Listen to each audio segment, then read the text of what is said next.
There's a deep and soul-bearing way to make a man fall in love with you and bond deeply with you.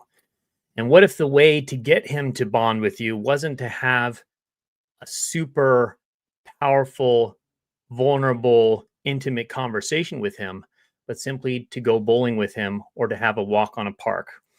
Well, new science reveals that this may be the secret to creating that lasting connection with a man that you want to have in your life that can make him feel that he wants to be with you for the long haul. So, hi, I'm Brody Boyd with Magnetize Your Man. And for over 20 years combined with my wife, Antia, we've been helping thousands of successful women all over the world to get a loving, long-term, committed relationship with a man they want fast. So I'm really excited to go deeper into this with you today and unveil the secrets to make a man bond with you and exactly how to do this as well. And what is the real mechanism behind the male psychology that makes this work, which is something we've studied for a very long time. So I'm going to do something different today. And I'm going to go ahead and share the research that I've done that we can go through together that's going to unlock this secret for you. So let me go ahead and share this here. And hopefully you can see my screen and we'll go through this together. All right. Let's see if I can make this. Actually, I like with me on the side here. So let me zoom in here. All right. Side-by-side bonding. This is the secret. The secret to unlock all of your desires with your man. So let's go through this here. Side-by-side bonding. Side-by-side bonding. So this is all about how men often experience emotional bonding differently than women by doing things side by side, not necessarily talking. It's the masculine version of quality time. And while women often connect face-to-face through conversation and emotional sharing, men often feel closest to someone when they are doing life or activities with them. So that is the key with this. Now, surprisingly to most women, men feel respected and connected when engaging in activities side by side with their partners. So see, this is really a form of respect, actually. When you are doing activities with a man, especially if he asks you to do those activities with him, it's a sign that you respect him, that you enjoy your time with him, you enjoy being around him. And that makes a man feel good because that's his deepest need in a relationship, to be respected. So such as working on a project, watching a game, or going on a walk without pressure of face-to-face dialogue. Now, you might be surprised with this because we teach our women powerful ways to have magnetic feminine conversations, but this is actually how to do it without dialogue, without saying anything. Now, this is due to masculine energy's focus on action, achievement, and camaraderie, while feminine energy often thrives on relational depth and verbal exchange. Now, this is a practical tool for women to connect with men in a way that honors his natural bonding style, ultimately fostering stronger relationships. Now, there's an example that I have here to open your eyes to this, where when I met Antia, I'll actually hide this for a second. When I met Antia and we were dating in Hawaii, one of the first enduring memories that I have of her is when it was my birthday and I asked her to go on a trip with me and to ride on my motorbike together. And she said yes. She said yes and hopped on the back of my bike, and we did a tour around the island of Oahu, basically the whole island, stopping at several places along the way where we ate at the pineapple plantation and got Dole ice cream. And then we hung out at the beach and then ultimately went to a karaoke bar, and I got some cake there and some celebration. And then this was the powerful thing that made this experience memorable, is that we went around the rest of the island. Actually, what we probably should have done is turn back, but I said, oh, it's probably not that much further to just go all the way around. So let's go all the way around. And by this time it was like 10 o'clock at night. And so we started this journey on my motorbike with her on the back, going around the island, the rest of the island. And this took several more hours at night, which was pretty sketchy. Also, some of the areas, the road was a little bumpy and there was no one else out. And so it was a interesting experience for both of us, let's say. But one thing that made me really bond with her was the fact that we did it together, that she was with me during it. She had some concerns, but she wasn't like complaining the whole time or getting upset or wanting to have deep conversations. We simply were able to do this adventure together, to go around the island. And, this only works. I'm not going to recommend this to everybody because you should have some base level of trust in the man that you're with, that he's capable enough to handle something like this and keep you safe and protected, and that he's looking out for your needs and he's not forcing you to do something that you don't want. But the idea of doing shared activities with a man is a powerful way to actually make him bond with you deeply and see you as the woman he could spend the rest of his life with, because who doesn't want to have great adventures with their partner? So powerful example with that. So, and then also the other example is now when me and Antia are in our marriage here, being married for 11 years now, we sometimes will watch a show. And I remember for a while, she was getting up and leaving when we were watching a show together. And a part of me realized, like, I don't like that. Like, when we're watching a show, I want to do it together. I mean, maybe we'll do something else together, but sometimes women will say, like, oh, it's not important. We're just watching a show. There's nothing really happening. We're not having deep conversations. And maybe I have to get the laundry done, or I got to start getting ready for bed. And yes, of course, within reason, I want you to take care of your needs. And I look out for her to make sure she's taking her needs. And I also enjoy when we could just spend time together, just watching a show. And so I realized that kind of bothered me. This was one thing that woke me up to this perspective as well, is that, yeah, I could see how guys, we're wired to also just enjoy spending time with our women. And it doesn't necessarily have to turn into anything. It doesn't have to turn into sex. It doesn't have to turn into a deep conversation, but just to do things together is actually enjoyable. And it makes us feel respected, feels like we're connecting on a masculine level. And I'm going to explain more of this as we go. And this concept I first heard about in the book, Love and Respect, which is a powerful book. And in one study that actually really revealed this concept is professor and linguist Deborah Tannen's Gender and Discord report, which is a study. Random pairs of males and females from childhood to adulthood were told to sit and talk if they wished to each other, men and men together, women and women together. Every female pair instinctively turned their chairs to face each other and leaned in, while every male pair sat side by side facing forward, away from each other. This highlighted a key difference in bonding. Women connect face to face through conversation and emotional closeness, while men bond side by side through shared presence or activity, revealing why men often feel closest not through talking, but simply by doing and being together. So it's a powerful study done on how men and women communicate differently. And that this is one of the things they noticed, that men actually prefer to bond and talk and connect side by side. Women tend to prefer to bond and connect face to face. For many men, direct and sustained eye contact can be interpreted as confrontational or competitive. A face-to-face posture can feel like an interrogation or a challenge, raising defenses sometimes, especially in the case of an argument or a conflict in a relationship. The side-by-side frame removes this perceived threat, increasing comfort and creating a more neutral ground for communication to flow naturally. This dynamic is well described by the term ambient sociability, coined by game designer Jane McGonigal. It refers to the bonding that can occur through a shared experience where the connection is felt through mutual presence and a collective focus on a third object or activity, rather than through the content of a conversation. This principle is so effective that it is also recommended as a technique for communicating with teenagers who often become reserved or defensive under direct questioning.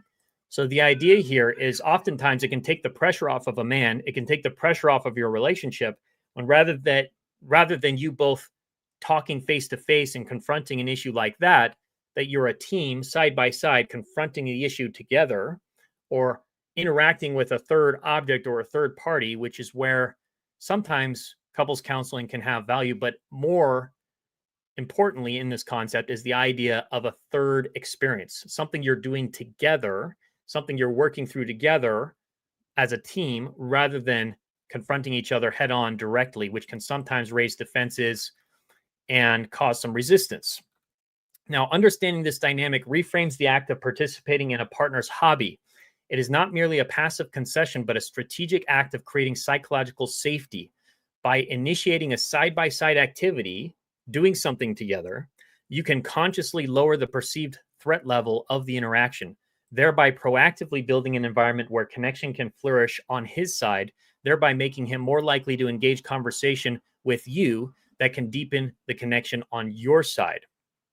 So this is what's interesting about it, is by you meeting him where he's at, where if men prefer to bond and connect side by side rather than face to face, doing something together, spending time doing an activity together with you rather than having deep conversations.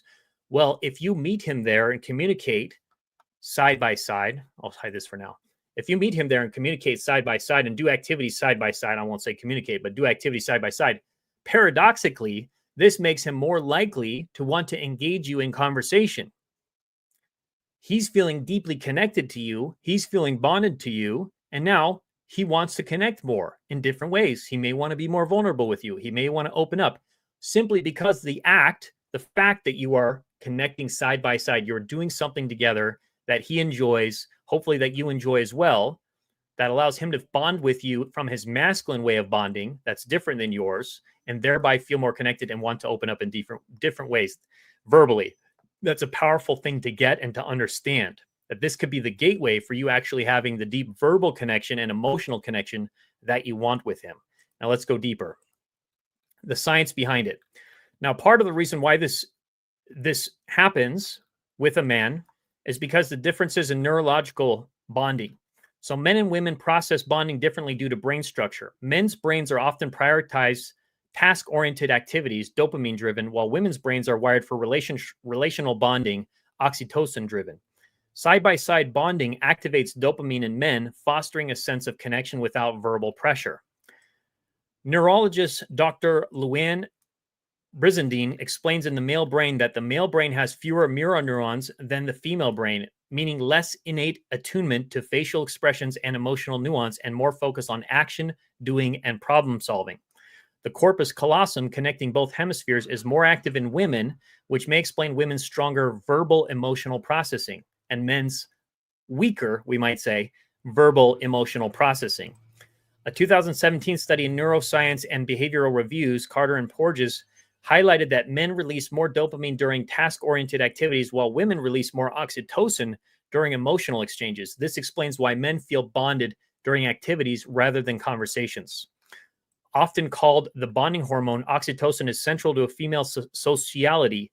It is essential for mother-infant bonding, empathy, and the tend to befriend stress response, where women under pressure are hormonally encouraged to nurture and gather with other women. Its release is powerfully stimulated by direct face-to-face interactions and affectionate touch, making it the key to neurochemical driver of rapport talk. So this is how women typically bond differently than a man. It's driven through oxytocin. It's driven through talking to other women and having a tendency to want to befriend others rather than to be more logical or report, as they say. So they talk about here report talk versus rapport talk, which is more connection driven. So now the difference between that and a man is oxytocin drives female bonding, but dopamine is more central to male bonding as men connect through shared action, achievement, and side-by-side experiences. So doing things together releases dopamine, making activity-based connection feel more intimate to men than face-to-face conversations. Now, so you're hopefully getting a sense of the science here. Here's some other studies just to show you even more proof for why this is a fact of how male bond differently than men. A 2015 study in Personality Social Psychology Bulletin, Molesky and Wade found that men report higher relationship satisfaction when engaged in shared activities, sports, or hobbies compared to verbal communication. 2018 study found that shared leisure activities increase relationship satisfaction by fostering companionship, particularly for men. 2007 study found that girls prefer one-on-one interactions, whereas boys prefer group activities involving competition and cooperation. 2020 study, 64% of men say shared interests and activities are a key factor in maintaining a strong romantic relationship, compared to 52% of women who prioritize emotional connection. Male friendships were found to drift apart rapidly when activities stopped, while female friendships persisted longer through regular communication. So this is really interesting that actually we could say men are more likely to drift apart from you when activities stop, while women are more likely to drift away from their man when communication stops. So this is one of the differences between men and women, a big difference. Men need activity with you. They need to do things with you. It doesn't mean just having sex. This is not talking about sex. This is talking about shared experiences, things you're doing together, shared goals, shared adventures, shared activities. We're going to get in a list later of exactly how you can apply this in your relationship and with men moving forward. A study by Gottman Institute found that couples who regularly engage in shared activities report 30% higher relationship satisfaction than those who don't. 2016 study found that men are more likely to form social bonds with others during physically engaging activities, sports, manual tasks, etc. And now this is interesting for those who are deep into attachment theory. So attachment theory explains how individuals bond based on their attachment styles, secure, anxious, or avoidant. Men with avoidant attachment styles may prefer side-by-side bonding as it feels less emotionally demanding than face-to-face intimacy. So if your man is more quote-unquote avoidant, he's going to be more likely to bond with you. When you do activities together, he's going to feel safer to bond with you, to come closer when you're doing activities rather than deep, intimate conversations. Now, this doesn't mean you shouldn't have deep, intimate conversations with him, but it is a clue that if your man is pulling away or if you want him to form a deeper romantic interest in you and connection, you may want to start doing some more shared activities together without speaking, without communication. It's about the activity. It's about the experience. We're going to go into this very soon and how to specifically apply this. Lastly, couples who engage in shared hobbies report 25% lower divorce rate, according to a 2001 study. All right, some historical examples. In many ancient cultures, men bonded through shared tasks like hunting, building, or rituals, which mirror side-by-side bonding. Women, conversely, often bonded through storytelling and communal activities. Ancient Spartan boys were trained to build loyalty and trust through shared trials, silence, and cooperation. Silence, that's a big one, and cooperation, not through talking about their feelings. Feminine energy is about, sorry, I'm not showing the screen here. Feminine energy is about talking about feelings. Masculine energy is about shared trials, silence, and cooperation. So if you want to speak a man's language, oftentimes this is the way: shared trials, silence, and cooperation. But that doesn't mean you can't share your feelings or talk about your feelings. You should talk about your feelings, and we're a huge advocate for that. But we want to balance it also with this. Now, we're getting to the all-powerful how to use this. Can you actually apply this in your life and in your relationship? So the big, easy way is to say yes more often when he invites you to do activities with him or come along to watch him, even if before you may have thought it was pointless or even boring because you really just want to talk with him. That's the key. Even if you think it doesn't matter, it actually does matter to him. If you think it's meaningless, it actually does have meaning for him. It helps him to feel that you're a team, that you're bonding. Even if you're just watching him do something, you're watching him play golf, you're watching him, go bowling or play some sport or hobby or cook or clean the barbecue or mow the lawn. You're watching him doing it. You're doing it together. That's the key. He feels bonded to you in the process just because you're there. Now, the next key is if he's not asking you to do these things together, he's not proactive about it, he's not inviting you. Maybe he has in the past and you need to remind him about it and say, hey, I would like to actually come along with you. I would like to join you. Let's try it out. Let's go hunting together, whatever. Let's go fishing. Let's go play chess, whatever it is that he loves to do. If he's not proactively inviting you to that, the next step is you can choose activities he enjoys. So you can look at your man. What does he actually enjoy? What is he passionate about? What does he like to do? And you can ask him about that. Ask him questions about it and ask him if you can join him. Say, may I ask if I can come along when you next go? I would love to experience that with you. Or I'd love to see what that's all about. Or I'd love to learn more. And do it without the expectation of having deep conversation. Just do it because you want to go. Do it to experiment with and practice side-to-side bonding. Just do it for that. For example, watch a football game together or help him with a car repair. Just hang out with him in the garage, maybe. Ask him if you can. Now, of course, men also need time by themselves. He may actually prefer to just do some things by himself, but occasionally he may really enjoy having you along, especially if you're not talking, if you're not expecting deep conversation, but just to go, just to be with him, just to observe, just to experience. That's the key. That's going to unlock this feeling within him of, wow, I really enjoy being with this woman. I really enjoy my time with her. Maybe I should marry her. Maybe I should propose to her. Maybe I should stop messing around here. Now, the next key is to start small. If he's hesitant, suggest low pressure activities like a walk in the park or cooking a meal together.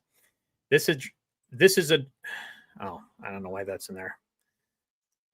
Like a walk in the park or cooking a meal together. So low pressure stuff, easy stuff, small stuff, if you need to. If you guys are distant, if you've had some struggles, some challenges, some tension, some arguments, maybe just start small. Maybe just watch him while he's cooking. Maybe ask him if you can cook together. Or he could join you in the kitchen. Maybe you can cook a meal together. Something small, something easy. Balance your desire for deep conversation with activities that allows him to feel comfortable, such as cooking together, hiking, or attending a sports event. Share examples like playing a board game or fixing together something to trigger the dopamine response, making bonding feel natural for him. Now, the key also is to be present and not pushy. Avoid turning the activity into a therapy session. Let the shared experience build trust naturally. Sorry, there's some typos in here, some things I forgot to clean up. All right. Now, the other thing is to celebrate small wins. So when you're in this session, just to enjoy it, be present, commit to the process, not the outcome. Be present in the process. Stop thinking about the future. Just be with him for a little while. You'll find he's going to greatly enjoy that oftentimes, unless he just needs some time by himself for a little bit, and that's okay too.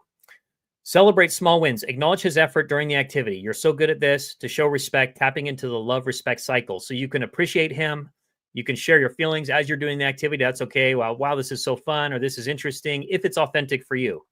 Show him what's going on for you with it and appreciate him for that, especially after the event. Thank him for taking you along. I appreciate you bringing me. This was really fun. I enjoyed it, if that's true for you. Of course, if it's not true, you can just say, thank him for the effort. Thank him for the attempt, you might say, but to do so graciously. And then incorporate feminine energy. After the activity, share a brief emotional reflection. Like I mentioned, I love spending time with you, to blend masculine and feminine bonding styles. Enable him to open up and talk to you as you do things shoulder to shoulder. Encourage him to spend time alone, which energizes him to reconnect with you. So while you're doing these activities together, just allow him to open up. If he does want to open up, let him. You don't have to stop him from talking, but you can let him. He'll probably want to start talking to you. He'll probably start to feel bonded to you. Let him start those conversations. You don't have to silence him with that and say, oh, no, this is just a silence time, but let him talk, which you'll probably want to. So just let him do that if that comes up.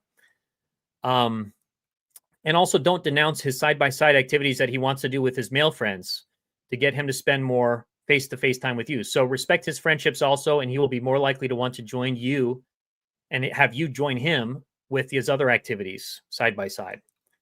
And reframe the goal. Understand that this is not a sacrifice, but a powerful strategy to create psychological safety, which is often a prerequisite to emotional intimacy you desire. So this is just a stepping stone. It's not the end goal, because I know you probably want to talk to him deeply and you want to have those emotional connections as well. But this is just a stepping stone to get there. This is not a replacement. Just remember that. Focus on the presence. Focus on presence. The key is not to become an expert at his hobby, but to enjoy his presence and shared experiences.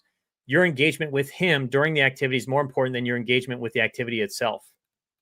And then lastly, use this as an entry point. Side-by-side activity provides a low-pressure environment to ask questions about his passions, which can lead to more meaningful conversations. So you don't have to be quiet the whole time, although that can be good to practice the first time you do this. But you can still ask him small questions while you're doing the activity. Oh, what's that about? Or how did you feel when you're doing, or what was your strategy when you did this? Or why do you do it that way? Sometimes that can be interesting to him, and he may enjoy explaining things to you about his passion or just the thing that he's doing. Why did you fix the car that way? Or how do you do that exactly? Or, wow, you're really good at that. Like, how did you learn that? Now, here's a curated list of activities you can actually do with your partner, just to give you some ideas. Outdoor and active activities like hiking, kayaking, canoeing, going for a walk, moving in the same direction, attend a sporting event, rock climbing, skiing, gardening. At home and relaxed activities, playing a video game together, watching a movie or a series, listening to a podcast, cooking a meal together. My mom and my dad, actually, they used to love reading books together. They still do enjoy that, like reading a book together. It can be a simple, basic activity. They would do this every night. And I think this is one of the things that really helped them bond together was this activity every evening of reading a book together. They just read a couple chapters and they both enjoyed it. My wife, my mom would read, my dad's wife, my mom would read, and he would just listen, and he enjoyed that. And they would read all kinds of books together. So that was a great, easy activity that you can engage in with your guy. Cooking a meal together, building furniture, playing board games. The key is shared experience and comfortable presence. Because remember, relationships are also about deep friendship.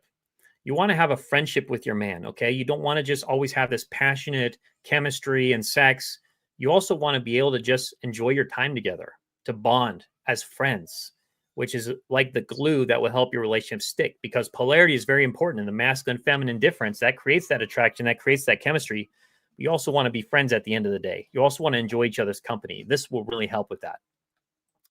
And lastly, learning and creative. Take a class such as cooking, pottery, or art together. Dancing classes are also really good if your man is open to that. Ballroom dancing, salsa, etc. Latin dances are great. I love West Coast swing.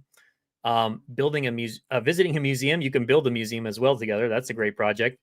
Volunteering for a cause, learning an instrument, or even building a drone together can create novel experiences and lasting memories. So all kinds of things like that. You can be creative and find maybe what you're also interested in. Bring it up with him.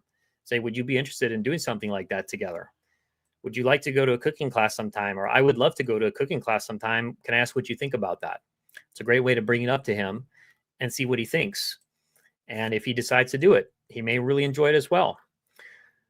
You know, another good thing that me and my wife did together, which is really fun, is use ChatGPT and create fun recipes together. Learn how to do something with ChatGPT, how to make a strudel together, or make sourdough bread together, or learn how to make fancy cocktails together. You can learn a lot of these things with AI as well. You can do it together, which is really fun. It's like having an instructor with you. Here's an example from our community, our coaching community. So I had a woman share, one of our clients, she said, another example tonight, we went to a small Italian restaurant and he asked for the corner table where we could sit side by side on a booth to be romantic. He really prefers this and talks much more than face to face. It works, and I'll keep my heart open to his leadership. Thanks again, Brody, for this understanding. Yeah, I used to do this as well. When I was dating, I would invite women when we would go out. I wanted to sit side to side next to her at the table. I don't want to sit across from her and have it be like an interview. I want to be next to her. So also, of course, I can make out with her. But that was secondary, of course, to me wanting to just connect with her and be with her. But again, that does allow for more physical connection, which is a bonus. But there's a difference in how men and women bond. And this is one of the keys. So next time you go to a restaurant or a date with him, you can even ask him, may I ask if we could sit next to each other rather than across from each other? And you may be surprised that he actually prefers that and he really loves it if he didn't even ask for that himself. So, you know, booths are really great for this, and it can be really romantic and steamy as well to have a booth together where you're sitting side by side rather than across. All right, so to wrap this up, some concerns that you may have. He doesn't open up to me when I ask these deep questions. Well, if that's the case, I invite you to shift from trying to pull him into face-to-face mode to instead joining him side by side. Do what he's doing. Be present. He may start opening up spontaneously without pressure. When women participate in side-by-side activities, men feel respected, which encourages them to open up emotionally over time, creating a virtuous cycle upwards. Another objection, I'm afraid he won't open up even if we do activities together. Well, side-by-side bonding builds trust gradually, which is perfect for men who take time to open up. So it may take a while. You may not get an instant overnight change once you guys go do a hike together or go on a swim together or whatever it is you find is that activity. You may need to do it a while, do it several times, but you'll find over time, likely, he's going to start bonding with you more, talking about how he loves your time together. We have other women report this to us, that men are texting them back like, I just love our time together. And this is part of it, because oftentimes she's not talking a lot when she's with him. They're doing things together. They're sharing time and activities together. That's where the real bonding is happening on his side, especially then when he's away from you, thinking about those memories, thinking about your time together, your adventures together. Another objection, I don't have time for activities with my busy schedule.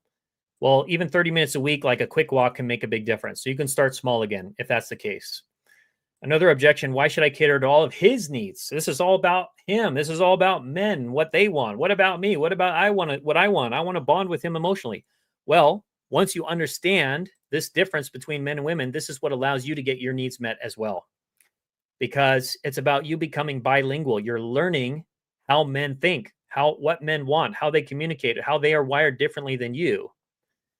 And so you're becoming like a relationship expert in a sense by doing this. And by strategically creating a side-by-side environment, you're not being passive. You are actively and intelligently architecting an atmosphere of safety where the intimacy you desire can then flourish. Like I said, what you'll often find is when you're doing activities together with him side by side, he starts to feel more bonded to you. And then he starts to naturally start opening up and talking to you and sharing his feelings, sharing his thoughts, and giving you everything you want, essentially. If he's a healthy man, if he's not a deeply broken man, this will often be the case. Now, one objection I just thought of that's not in this list is, what do I do if he doesn't even want to talk to me right now? Or we've had some conflict, we have some issues, or he's pulling away. Well, this actually gives you an excuse. Here, actually, I'm going to hide this for now.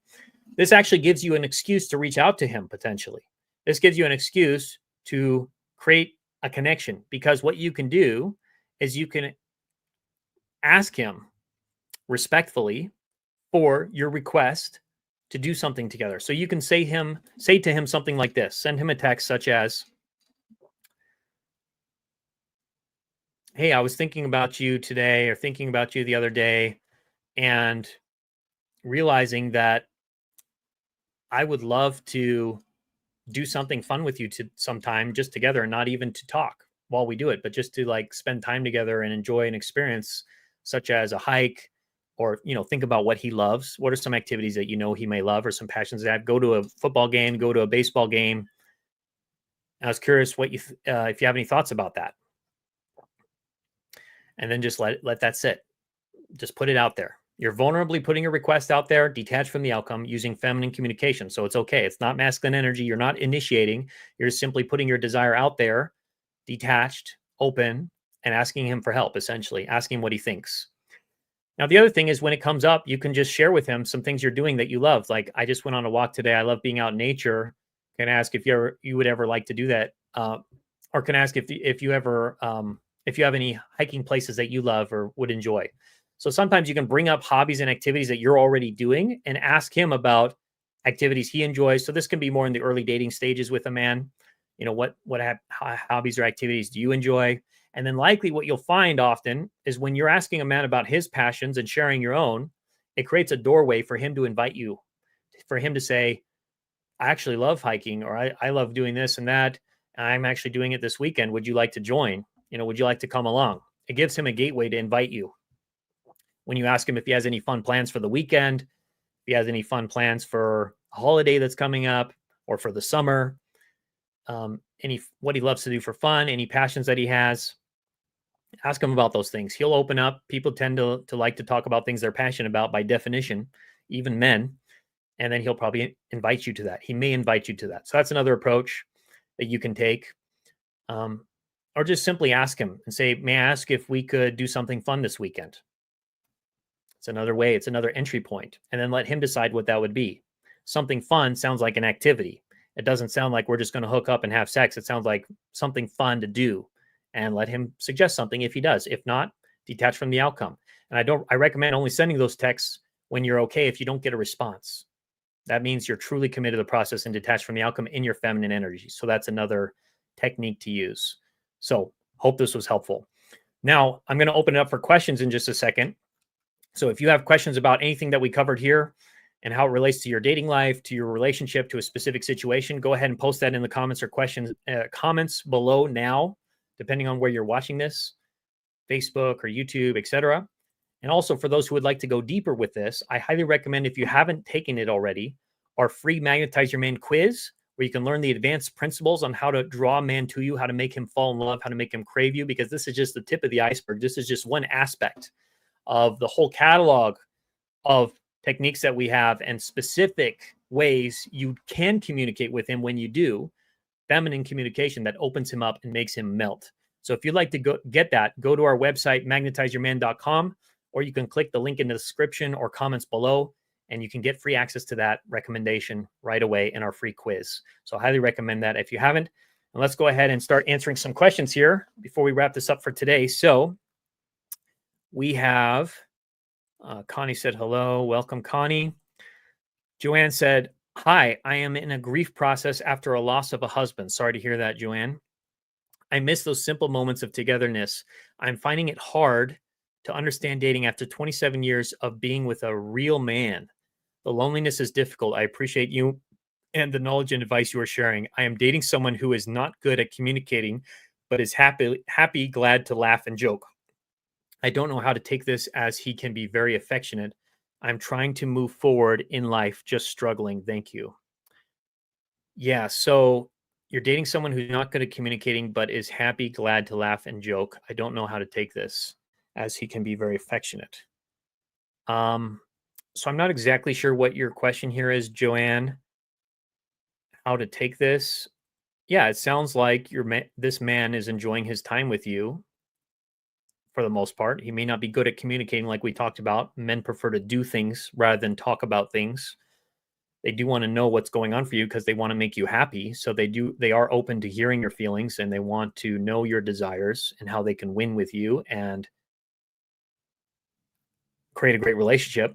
However, they also enjoy doing things with you. They enjoy doing activities. And so one thing you can do as a test for a man as well is do things with him.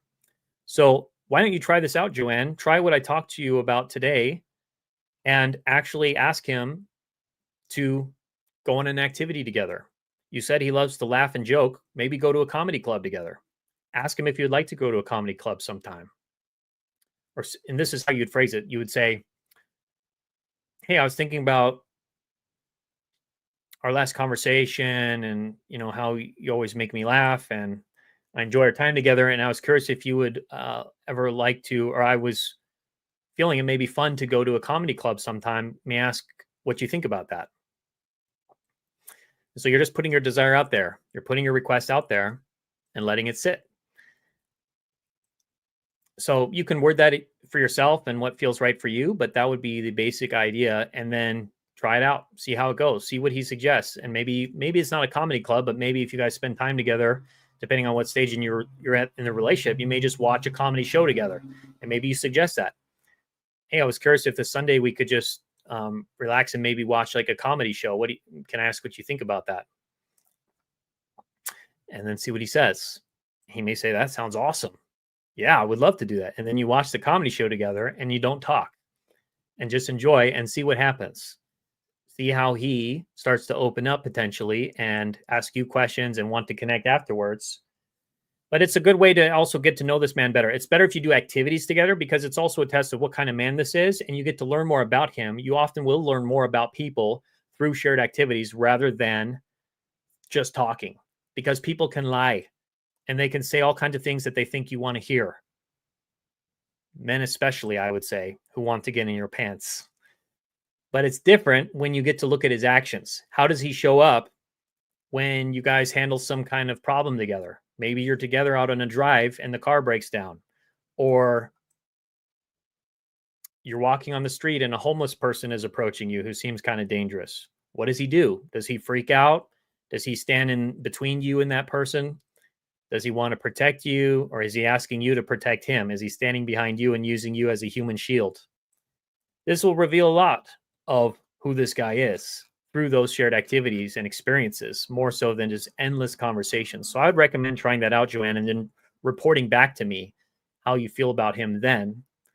And also doing this with other men you may be dating. Start looking for and asking about those activities together and saying yes if you feel safe with the man and if you feel some attraction, let's say, some interest, some potential there to go on more activities with guys, not just dinner dates as well. When I was dating, I used to also try to avoid dinner dates, not because I was just trying to save money, which was part of it because I didn't have a lot of money when I was in my early 20s, but because I thought it was a better way to get to know a woman to go on activities together. So I would often invite even Antia when we were dating. I would invite her to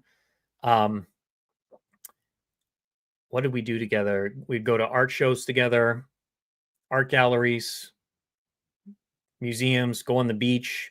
We'd go to hot tubs, go to resorts, go on walks, things like that. That was fun. And of course, spending time together talking too and going on drives. That was a big thing. And I shared with you that experience I had with her going on my motorbike. And I love that experience with her. And it's very memorable, sticks in my mind to this day. And how I love that she just did it with me. She just trusted me enough to do that, because trust is a big aspect also that makes a man fall in love, when he feels fully trusted by you, that you see his value, you see his competence, which means you actually do have to trust him. I don't recommend faking it, but finding a man you can trust enough to do some of those activities together, to go on a drive together, or a vacation potentially if you're at that stage, or a road trip, or just to ride on his bike, his motorcycle potentially, and let him bond with you that way, the way men bond with a woman, rather than the way you may bond with him, which would be talking. All right, next question here is, what if my man is a bit broken from a bad marriage? Yeah, so if a man is broken, if he's deeply broken, unfortunately, you're likely going to have to walk away from him. It's not your job to fix him. You're not his therapist. You're not his mommy. He has to fix himself. He has to be strong enough and empowered enough to take care of his own journey and his own needs in that sense, and to do his own healing. However, you can give him space. You can be openness, which is feminine energy, and you can allow him to step up and be your hero, to care for your heart, which may give him the purpose that he needs. Because if he's in grief, he may need something outside of him to focus on. He may need a damsel in distress to rescue. He may need some woman that he can cater to and give the princess treatment to, for him to fully forget about his marriage. Now, if he was deeply wounded from that marriage, he may have some trust issues. He may have some fear and anxiety and commitment phobia. Again, it's not your job to fix him. You can hold space for him to work through that. But at the end of the day, you have to be a queen, and you have to hold your own standard of what you're looking for, your desires, and he's either going to match up to that or not. Now, the caveat here is you can give a man some time. I'm not saying walk away from him right now, but what I would recommend is putting a deadline on it. That's why we have our 90-day magnetic feminine challenge that we teach our clients and our women in our community, in our coaching, and our programs, that you give a man a specific amount of time, let's say 90 days or 60 days, depending on how much you like this guy and how much you've potentially been dating him already. It could also be 30 days. It could be 2 weeks. But you set a deadline. So let's say if you give it 90 days, that would be July, August, September, October 19th from today. October 19th, if you've seen this man for a while, maybe it's less than that. I imagine it would be less than that. But let's say October 19th is the hard deadline, that if he hasn't changed by then, if he hasn't done his healing, if he's not fully taking care of your heart at that point and being your hero, you have to walk away. And that's ultimately how you hold your power as a woman, is your ability to walk away when you're not getting your basic standards met and you're not being treated like a queen as you should be. You have to be willing to walk away, but you can give him a chance, and you use the tools that will give you in that 90 days to be fully connected to your feminine energy, to be able to communicate your feelings and desires and needs and problems properly, so that he understands them, he empathizes with them, and he wants to step up and be your hero and help you. And then over time, we're looking at either he steps up or he doesn't. What's the trajectory? Are things getting better? Are you moving closer to commitment? Is he showing more and more care for your heart? Or is he not? Is it just kind of flat and you guys are just roommates and friends? Or is it actually getting worse, where he's pulling away and he's showing less and less care for your heart over time because of his wounding, because he's broken, because he's not a healthy man yet? That means you have to walk away. You could always walk away sooner, and you should walk away sooner, especially if you're being abused or you're being hurt deeply and repeatedly, and he's not shifting it, and he's not helping you, and he's not changing, even though you vulnerably shared the impact and what's going on for you and what you desire and asking for help. And if he's not shifting, you got to be able to move on, even if that's right now or if that's in a week from now. But if things are showing a positive trajectory, you can give it until October 19th. And then that may be continuing beyond that if he's continuing to show care for your heart. And by that time, you'll probably be in a relationship, especially if you use everything we teach you and he can get over his deep wounds. And it just also depends on how deep the wounds are and how much wounds he had even before this marriage and why he attracted a marriage like that. What kind of man is he? You'll only find that out over time. You have to see his actions. And so giving that space can be the gift you give yourself to really see what kind of man you're dealing with. And also that you can learn and improve along the journey. And the last caveat I'll give here is if you're not in an exclusive relationship and a man hasn't claimed you, I recommend you continue to date other men. You be available to other men. It doesn't mean you're having sex with a lot of men or any men. It just means you're making yourself available so that some man can claim you. The right man will come in and claim you, even if, especially if this man isn't, that you're available to that. And you're not just putting your entire dating life on hold and your entire romantic life on hold for this one guy who's giving you breadcrumbs and who's deeply wounded. Likely you're being drawn to him because of the wounds, because your wounds are being triggered and he's emotionally unavailable. And that reminds you of your father who was also emotionally unavailable. And that means you're feeling attraction because you're hoping unconsciously that he's going to finally give you the love you crave and he's going to heal that wound when he's not. It's an illusion. So you have to leave the matrix and look at reality and see this man for who he really is and for who you really are and notice the patterns. And then by that time, you're probably not even interested in him. Once you're fully aware of why you're actually attracted to him and the wounds that may be leading to that, you're like, I don't even want a part of that. I want to move on. I'm done. I don't want that dynamic in my life anymore. From now on, I'm only choosing men who choose me. I'm only choosing men who are ready. I'm only choosing men who are available. I'm only choosing men who prioritize me and who love me. I'm not choosing men who are anything other than that. Hope that helps, Julie. And we have another. Oh, Julie's same question from Julie. My man is broken. Okay, yes. Yeah, I already answered that. All right. So Courtney said, I play tennis and am better than my husband. He likes to play with me. I ask him if he wants me to coach, and he says yes, but I feel like it puts me in the masculine. Yeah, unfortunately, Courtney, that was your first mistake, was asking him if he wants you to coach him. No. Don't ever do that. If anything, wait until he asks you that he wants that coaching support. Then at least he's leading. Then at least he's guiding you to some extent. He's like leading you to lead him in a way, you might say. So it's meta leadership. But don't ever offer to coach a man, to help a man, to give him advice, to give him a tip, to make an introduction for him. Don't offer those things to a man because it creates a slippery slope where you are moving into masculine energy. Now, don't beat yourself up for this because I'm also going to show you how to correct that. And I want you to forgive yourself for that because you're learning here and you don't know what you don't know. And you're learning now what actually is masculine energy, what is feminine energy. Remember, masculine energy is about giving, providing, protecting. Feminine energy is about receiving. It is about openness. It is about following. It is about being radiant, sharing your heart, being taken care of, and expressing all the radiance and beauty that is your feminine energy.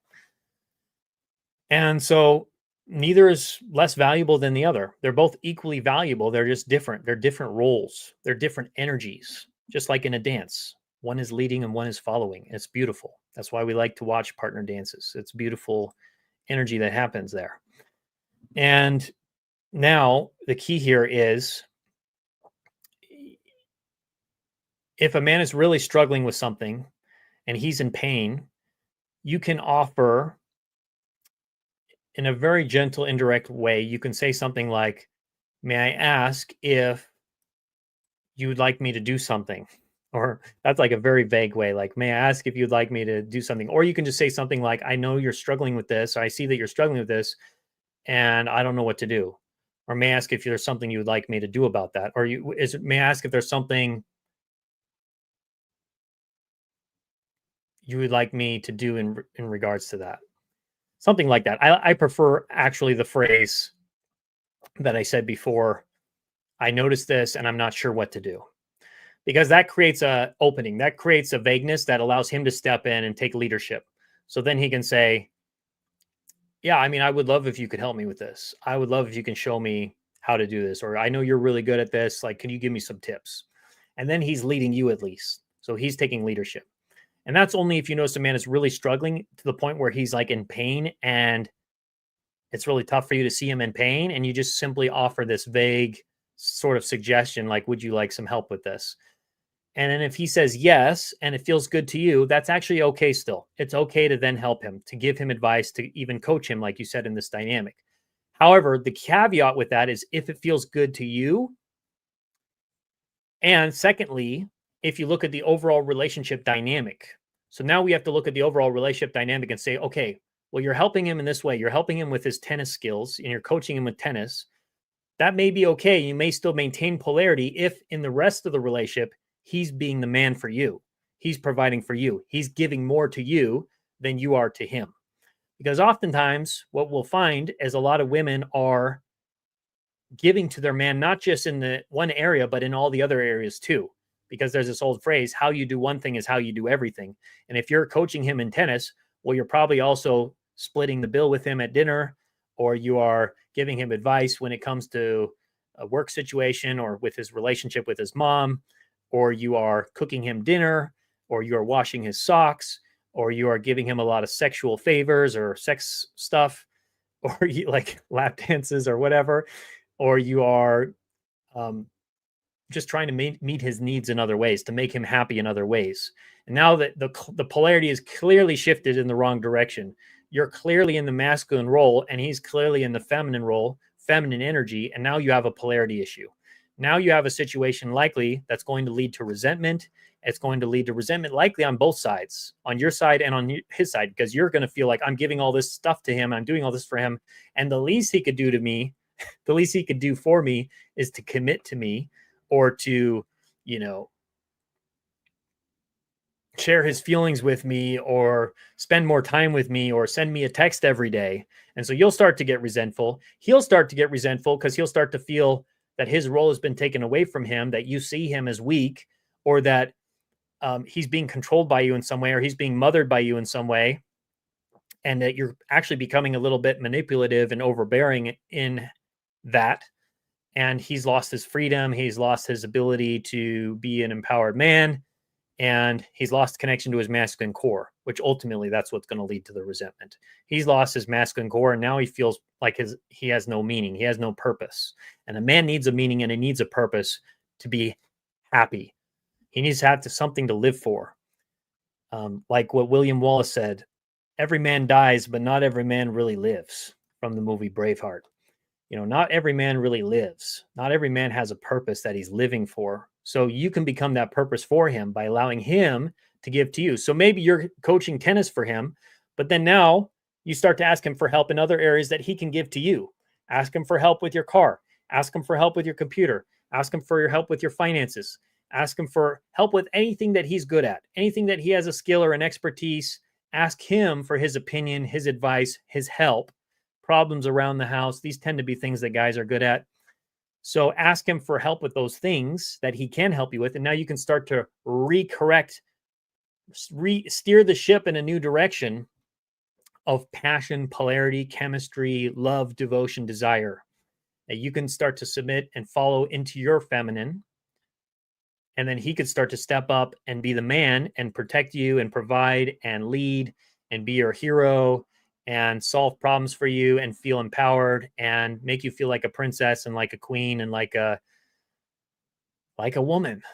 Now you have a happy relationship and a fulfilling relationship for both of your sides that's going to last as well. So it's not too late. You can steer the ship around, Courtney. Forgive yourself, forgive him.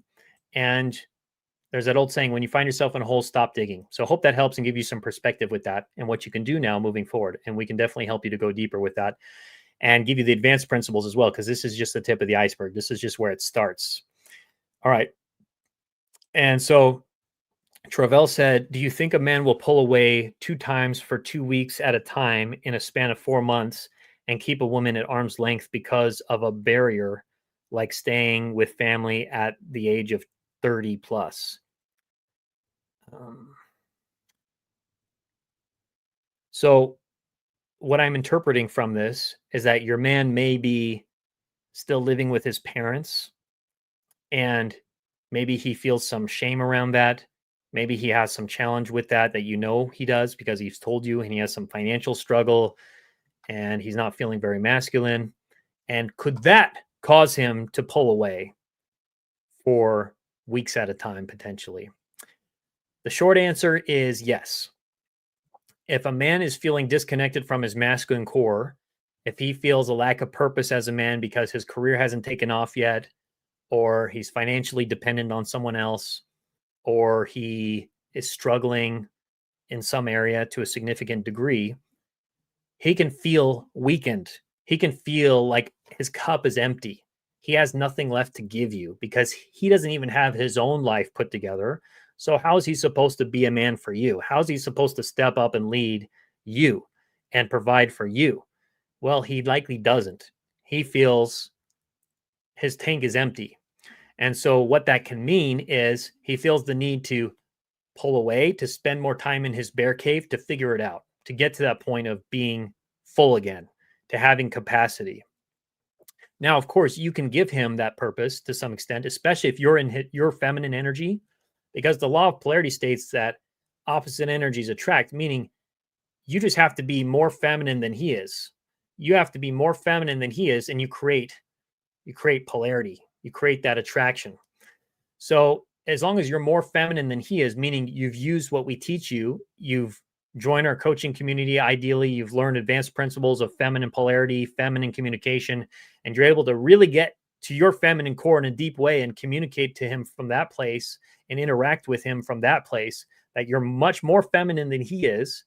What has to happen? Law of polarity states he has to then step into his masculine even more. He's going to be inspired to be more in his masculine and actually get things handled, because now he has a purpose in you. He has a woman he can actually be the hero for. He can provide for you in small ways and in big ways. And he feels empowered by that. And then he's less likely to pull away as much as he has been. He's more likely to engage with you. He's more likely to feel a sense of meaning and purpose with you, especially if you then appreciate him for that. You share how it makes you feel, the impact of him winning the game with you, making you happy in different ways, maybe just small ways to start, hopefully bigger ways as things continue. And then he's going to want to do that more and more and more. Now, the caveat with this is if he's a deeply broken man and he has some serious issues that he's dealing with that has caused him to be 30 plus living with his parents, that has caused him not to be able to get his career off the ground, to be able to financially provide for himself, to have a purpose and a meaning in his life, that could be a bigger issue. That could be something that you need to really look at. Is this the right man for you? And is he able to get over these issues that he has, these deeper wounds that might be there that are just the cause of these symptoms that you're noticing? That's something to look at. And that's why we have our 90-day challenge. And that's why you give it a period of time that you actually engage with this process fully. You dive into it and you say, I want to claim my femininity. I'm going to work with Brody and Antia. I'm going to really get this mastered. Join our community, join our coaching. And for the next 90 days, give it that energy. Put the energy into the process. That's all you can control at the end of the day. You can only control yourself as a woman and the process of becoming that feminine goddess, that feminine beauty, that feminine radiant light to the world.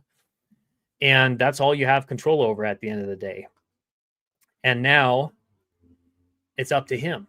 Now you've gotten your side of the street cleaned, and now it's up to him to clean up his side of the street and step up as a man into that void that you've created for him, that feminine space that you've created. He now has to step into that and fill it.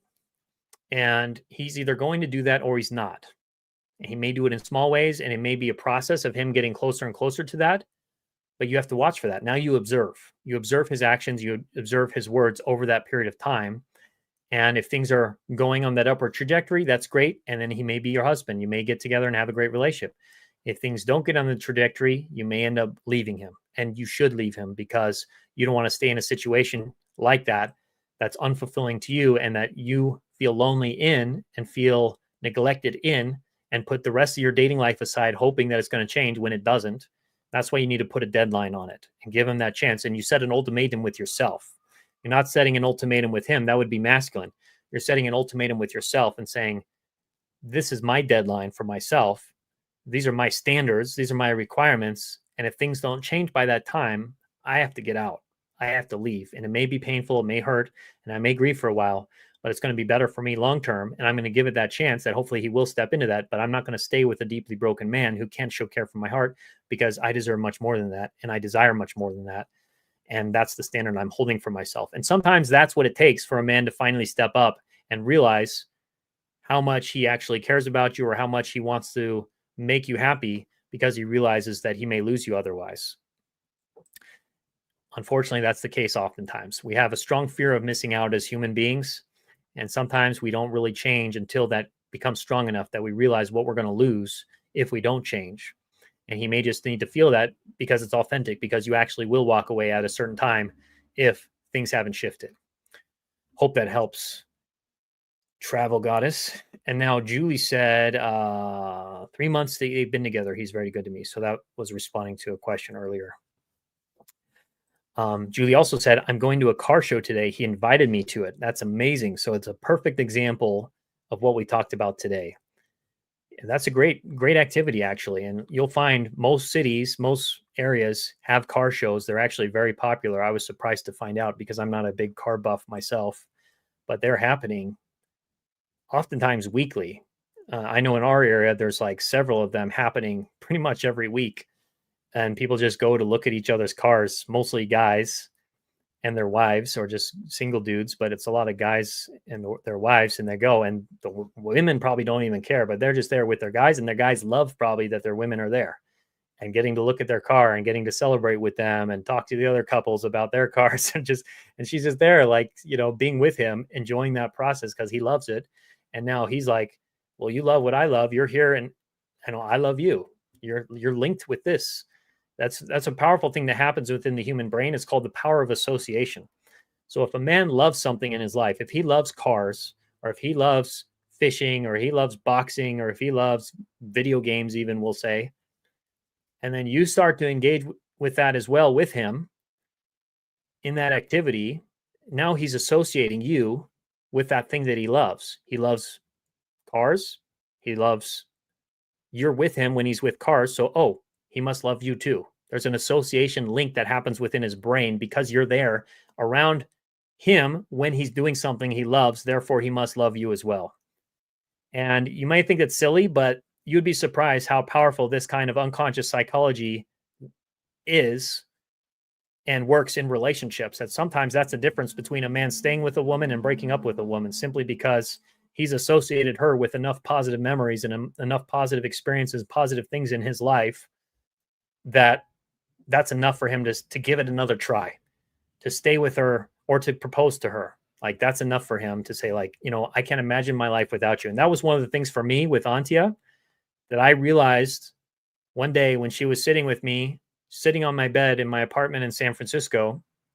And I said to myself, well, I can't imagine not having her in my life. Like, I just love having her here. I love that she's here in my apartment with me. I love that she's just here sitting on my bed and we're just hanging out and talking to each other. Like, I can't imagine not having that in my life. Because, yeah, I'm saying also a man will still like to talk to you. He will still like to engage you, but just being with you is often enough. Just to have you there is often enough for him to feel like, I really like this. I really like just having her here with me, even if we're not talking, even if we're just enjoying something. I don't want to lose that. Harriet said, good evening, Barbados. Checking in. Welcome, Harriet. We have a couple clients from Barbados, actually, over the years. So I'm glad you're joining the crew, so to speak. Joining the island crew. MW said, I'm having some good luck with a guy with these tips, but I can't get him to ask me out. I think he's starting to get real feelings and he's a little shy about it. He's a little gun shy. Should I ask him? Well, the first thing I would say, MW, is be careful with those kind of statements. Like, I think he's starting to get feelings, getting real feelings, but being shy about it. That's made up. It's completely fabricated. We have no idea what he's thinking. We have no idea what he's really feeling. So you want to be careful about making up these stories, just to realize, that's the important thing, is just to realize it's a story. We don't know if it's true or not. It could be true. It could be very true that he has deep feelings for you and that he's just shy about it, but also could be completely false. We don't know. You may be misinterpreting it. You may be reading the signals. At the end of the day, all we have is the data, the facts. The facts are, he texted me once, or he said this. Other than that, I don't know. I don't know what he's really thinking. I don't know what his real intentions are. I don't know what he's feeling. I don't know what his issues are, what his insecurities are, what his personality dynamic is. Like, be curious. Be curious about men. Be curious about people rather than jumping to conclusions, which I'm not saying you are, but it's an important lesson for everyone listening to this to be curious about your man and to be curious about life and be curious about people more often and be less assumptive, be less jumping to conclusions of like, oh, this guy's an asshole or this guy's a narcissist or this guy's the one or he's perfect or this guy really seems to like me or I think we could be a good match. Like, you don't know. You don't know yet. It takes a lot of time to really get to know somebody. And so many people, including yourself, likely put on a lot of masks because we want to be liked. We want people to see us in a certain way. We say things that we think people want to hear rather than what we actually feel or what we actually think. Men and women do this. So just to be aware of that we don't know, and you have to be curious and you have to give it some time. And so that's the first thing I'll say with this, MW. And I'm glad that you're having some good luck with it. I'm glad you seem to be connecting well with him. And so how to get him to ask you out? Well, you can use the suggestion I made, which is not that you ask him out, but you can share with him some of your desires. Now, actually, I'll back that up. The first thing I would recommend in situations like this is start to ask a man more questions that make it easy for him to ask you out. So this goes in line with what we were talking about today. So you can ask him a question such as, may I ask if you have any fun plans for this evening? Not this evening. I mean, that can sound a little suggestive. But may I ask if you have any fun plans for this weekend or for the holiday or for the summer or for the next couple months? But I really like that one question. May I ask if you have any fun plans for the weekend? Or can I ask if you have any fun plans for the weekend? It's a great question to ask because, for one, you're not leading him. You're not directing him. You're being curious. You're being open. You're using feminine communication. You're being respectful. You're even being vulnerable in some ways because it's sometimes a vulnerable question to ask somebody that. You're getting to know them on a more intimate level. And you're detached from the outcome and simply being open to whatever he might respond with. And oftentimes what you'll find is he's going to share what he likes to do and what he has planned for the weekend. And then it creates a conversational opening for you to both find something you share in common, potentially a hobby, an activity, a passion. But then, and this is the key, it creates a great doorway for him to ask you out, for him to say, oh, I'm planning on doing this weekend, or I'm planning on going on a hike. I'm going to this car show. I'm going to be doing this video game tournament, whatever he's doing. And then he may say, and then if you sound interested in that, if you authentically are interested and you say, oh, that sounds fun, or wow, that's interesting, or how long have you been doing that for, or what does that actually look like? And then he'll explain more to you and he says, you know what, why don't you just come along? Why don't you come check it out? Or why don't you join me? Or you're welcome to come along, he might say. And then he invited you out. There you go. He invited you out to an activity, which is actually probably a better way to bond than just having dinner together, especially on his side. So as we talked about. So that's a great question you can ask him. The other great question you can ask him is, may I ask what you love to do for fun? Or may I ask what kind of things you're most passionate about? You may have asked him some of these questions already. That can sort of lead to that direction as well. It's not as specific as like, what are you doing? What actually specifically are you doing this weekend? But like, what do you love to do in general? What are you passionate about? And if you show some interest in those things, if you ask him more questions about it, potentially he may say like, well, why don't we go do something like that together? Or why don't we check it out together? Or, I'm thinking of doing that next weekend. Would you like to come? So it creates that doorway.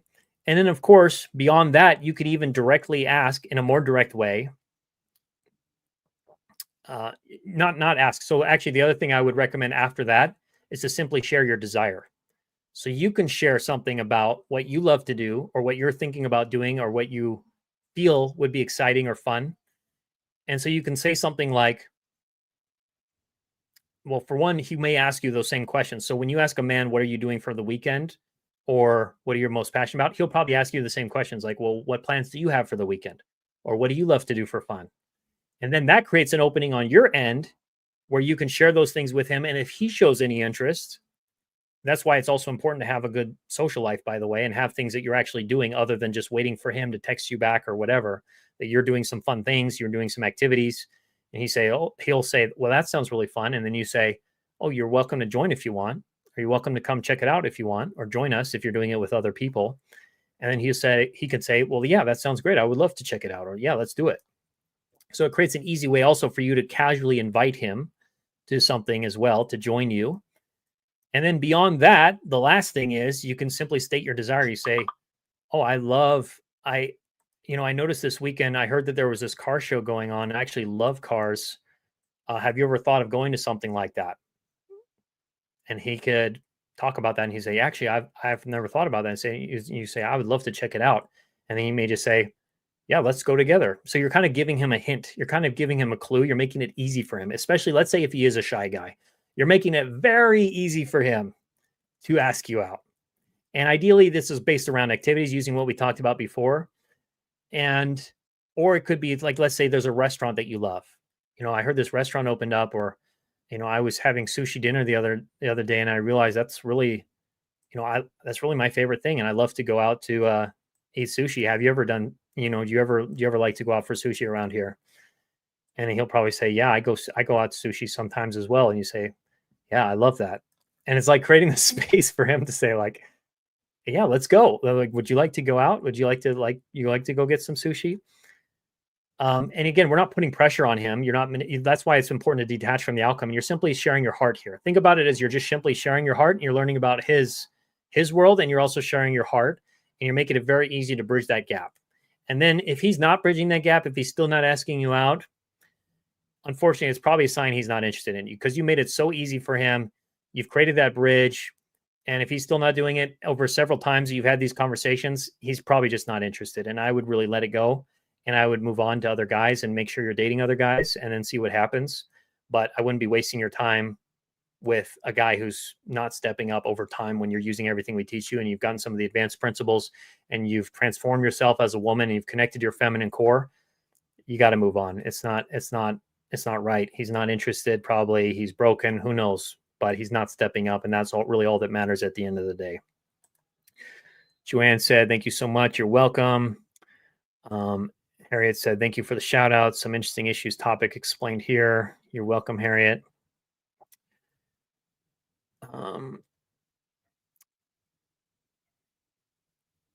So I have a couple other quick questions and we'll wrap it up for today.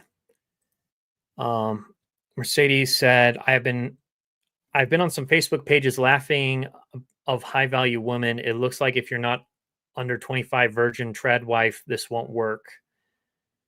That's not true, Mercedes. There's a lot of resentment on both sides that I've noticed culturally. You've probably noticed a lot of this. There's a lot of man bashing and there's a lot of woman bashing on the men's side. And it's unfortunate. And that's one of the reasons why I'm so passionate about this work, because I want to bridge the divide. I want to give men and women tools to be able to understand each other better and communicate and interact in a way that brings them together in a beautiful dance where men no longer have to have resentment towards women because they've been wounded, and women no longer have to have resentment towards men because they've been wounded. So that's one aspect of it. When you've seen some videos out there, both of women bashing men and men bashing women, that's the cause. Unfortunately, it's wounding, it's bad cultural programming, and it's like a valve, a release valve, pressure release valve, right? People have pain, they have hurt in their life, and it's easier to just make fun of somebody online or to attack somebody online than it is to actually deal with their own stuff and heal their own wounding and become healthy again. And sometimes that's part of the process, unfortunately. It's part of the grieving process. The stages of grief, one of them is anger. And part of the anger may be lashing out a little bit and having a period of time where you resent men. And for men, it may be having a period of time where they resent women when they've gone through a breakup or gone through a bad divorce or a marriage that didn't work out. You may need to go through that phase where you're angry for a while, and that's okay. But that's just a phase. You don't want to get stuck there, and you want to be able to move forward. Now, as far as men just wanting under 25, virgin, trad wife. Yeah, I mean, I won't lie. Men do have desires oftentimes for things that I talk about here, like traditional values, but women also have desires for traditional values. And men in general, if we're to make all things equal, yes, men have a biological leaning towards women who are more in their, let's say, their fertile window of reproduction than beyond that. Doesn't mean that younger than 25, but it does mean that they will typically be more attracted to women in that fertile window. Now, however, that doesn't mean that you can't have men be deeply devoted to you and deeply attracted to you and passionate about you when you're over 25, or you're not a virgin, or you're not a quote unquote trad wife, which I don't necessarily agree with a lot of the teachings out there with the trad wife movement. And there should be like a trad husband movement. I haven't heard of a trad husband movement, but there should be that as well. But the idea of traditional values, there's a lot of value actually with traditional relationships, but there's also a lot of things that aren't the most effective approaches towards relationships, I would say. Such as, for example, a lot of traditional relationships teach that the woman should just be in the kitchen, cooking and taking care of the baby and cleaning and things like that. And yes, that's okay to some extent, but the problem with that is when women become mothers to a man, with a man not stepping up and equally fulfilling his side of that quote unquote agreement, where yes, you may have a stay-at-home wife, but then the man, that means he's the full breadwinner, right? That means he's protecting the family. That means he's the spiritual leadership for the family. And there's a lot of responsibilities that he needs to take care of on his side to be able to earn, we might say, a woman doing that for him. And so oftentimes that gets lost. And what ends up happening is women are catering towards men that aren't really providing. And then now they're in a situation where she's mothering him. Because remember, it's okay to give to a man. It's okay to cook for a man, to clean for a man, potentially, as long as the overall relationship is he's primarily giving to you overall. Like, yes, you may be cooking or cleaning for him, but overall, he's doing more for you than you are for him. So he's providing more financially. He's providing more in terms of solving your problems and helping you and leading you and making you happy and checking in with you and wanting to meet your needs. So he's doing a lot more for you. And then he just is leading you to do these things that he really enjoys. It may happen to be cooking or cleaning. It could be something else. Maybe your man just asks for a massage every once in a while. Or, you know, if you're in that stage of relationship, you're married, ideally, he wants like certain type of sex or some kind of sexual thing. He wants you to dress up as a French maid occasionally or something like that. Or the classic BJ, we might say. But, you know, so there may be things he wants and he leads you towards, but overall, he's giving more to you. That's how you keep it in a healthy polarity, because otherwise it can actually turn sour. And that's what a lot of people aren't taught with traditional relationships, is that if the man's not meeting his side of it, it actually becomes very toxic. And it becomes a woman basically being a slave to a man who's not giving anything back to her. He's not treating her well, or he's even abusive. And that's not a good situation. It could also be the other way, where where the man is providing everything and the woman is like a B word to him, and she's disrespectful, or she's cheating on him or whatever. And that's not healthy for the man, obviously, to continue providing for a woman like that. So that's where things can get off the rails. So in other words, to move beyond that, what I was saying is you can still create intense passion and polarity with a man, even if those things aren't true. Even if you're not a quote unquote trad wife, you're not under 25, you're not a virgin, you create it through polarity. That's what we teach you here. Like, if you've been following us for any amount of time, that's what we teach you. We teach you how to have all of that, because most of our clients, I would say, are not that. And they're still getting into happy, amazing, incredible relationships with high quality men. How are they doing that? They're doing that because they're following these principles. They know how to create polarity. They know how to create passion. They know how to be open. They know how to hold standards for themselves. They know how to speak up. They know how to share their heart in the right way. They know how to follow a man's lead, how to trust and be respectful in the right way, as long as it's in tune with their desires and in tune with what feels good for them. And also how to weed out the wrong men, how to know if a man's deeply broken or not. So all these things come together in the crescendo of having an incredible, passionate, polarized relationship, even if you're not younger than 25, you're not a virgin, etc. You're not a trad wife, whatever. So these are oftentimes just excuses for why I can't have what I want. I can't have what I want because I'm not this certain age, or I weigh this amount, or I am I have too much money, or I don't have enough money, or I have this health issue, or I have kids, or I'm a single mom, or whatever. Oftentimes these can become limiting beliefs that can cause you to push away the potential of an actual quality relationship because you don't believe that that's possible for you.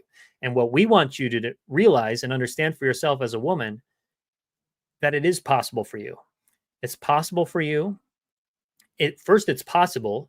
It's possible for you specifically, and you can have it.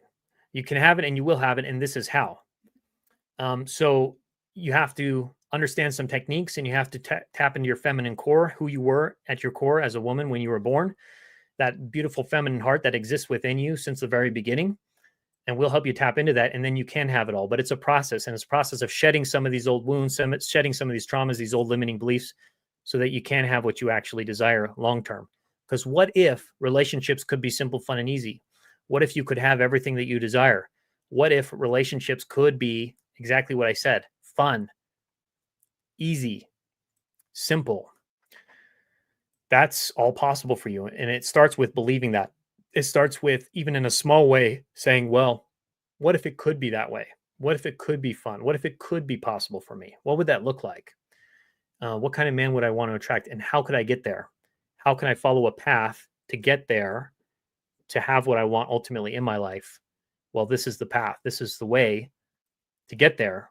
And it's through understanding yourself as a woman, understanding men, understanding psychology, and redirecting the energy back to yourself, because we can't control men out there bashing women, or women bashing men, or whatever's going on culturally, the bad programming with feminism and MGTOW movements and all these things that may be going on. We can't control that. All we can control is you and how you're showing up as a woman in your life, the things you can control, committing to the process and detaching from the outcome, and investing into yourself, bringing the energy back to yourself, prioritizing yourself, and reconnecting with that feminine heart, and starting to radiate, starting to actually draw in what you want, attract it, rather than having to chase it and pursue it and strategize and manipulate and all the other things that people out in the world think they have to do and are doing in order to get what they want. Well, it's actually about becoming more of who you really are, connecting that inner core, that inner light that is you as a woman. So hope that was helpful. Much love. I think with that, we're going to wrap it up for today. So again, if you do want to walk the path, if you want to commit to mastering this and commit to becoming the woman you are meant to be at your core, having everything you desire in your romantic life forever, attracting the man you want, pulling him back to you, getting his unconditional love and devotion. Well, it all starts with taking our free quiz, Magnetize Your Man quiz, which you can get by clicking the link in the description below, or going to our website, magnetizeyourman.com, to pick that up as well. Much love. And I appreciate you for doing this as well. And I appreciate you for being on the journey. And I look forward to talking more in our next powerful trainings very soon. Take care. I'll talk to you later. Bye-bye.